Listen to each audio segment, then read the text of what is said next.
তিনি শিশু সাহিত্যিক হিসাবেও কিন্তু বিখ্যাত। তিনি লিখেছেন বেশ কিছু গোয়েন্দা কাহিনী। এসো জানি শরদিন্দু বন্দ্যোপাধ্যায়ের সম্বন্ধে। শরদিন্দু বন্দ্যোপাধ্যায় হচ্ছেন বাংলা সাহিত্যের একজন অন্যতম উল্লেখযোগ্য গল্পকার তথা কথা সাহিত্যিক।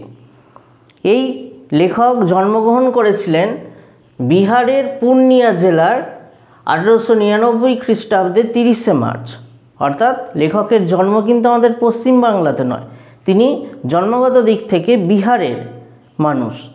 এরকম আরেকজন বিখ্যাত মানুষের নাম আমাদের অবশ্যই মনে পড়বে সতীনাথ ভাদুড়ী। তিনিও কিন্তু বিহারেতেই জন্মগ্রহণ করেছিলেন। যদিও তার সতীনাথ ভাদুড়ী এবং শরদিন্দু বন্দ্যোপাধ্যায় দুজনারই কিন্তু লেখালেখি বাংলা ভাষা নিয়েই, বাংলার সাহিত্য জগতেই ইনারা বিখ্যাত হয়ে রয়েছেন।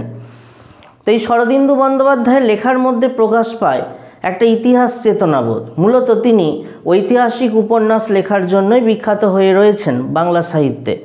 অর্থাৎ বিভিন্ন ঐতিহাসিক ঘটনাগুলিকে নিয়ে তিনি গল্প তথা উপন্যাস লিখেছেন। এছাড়াও তিনি লিখেছেন বেশ কিছু গোয়েন্দা কাহিনী, অর্থাৎ ডিটেকটিভ সাহিত্য বা গোয়েন্দা কাহিনী। তার উল্লেখযোগ্য গোয়েন্দা চরিত্রটির নাম হচ্ছে ব্যোমকেশ বক্সী।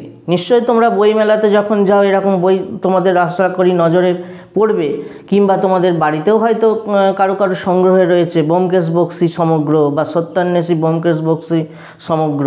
তো এই ব্যোমকেশ বক্সী গোয়েন্দা চরিত্রটির স্রষ্টা হচ্ছেন শরদিন্দু বন্দ্যোপাধ্যায়। এছাড়াও তিনি শিশু সাহিত্যিক হিসাবেও কিন্তু বিখ্যাত। তার অন্যতম একজন শিশু সাহিত্যের বিখ্যাত চরিত্রর নাম হচ্ছে সদাশিব।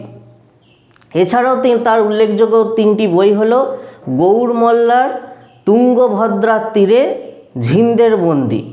সমস্ত তার লেখালেখি, অর্থাৎ সেটা শিশু সাহিত্য হোক, গোয়েন্দা সাহিত্য হোক, কিংবা বড়দের জন্য লেখা ঐতিহাসিক উপন্যাস বা ছোট গল্পগুলি হোক, সবই কিন্তু তিনি সহজ সরল ভাষায় প্রাঞ্জলভাবে তিনি আমাদের কাছে পরিবেশন করেন। তাই তার লেখার একটা অন্যতম বৈশিষ্ট্য হলো সরলতা। এবং তার লেখার আরেকটা দ্বিতীয় যেটা বৈশিষ্ট্য, যে একটা কৌতুকতাবোধ বা একটা হাস্যবোধ।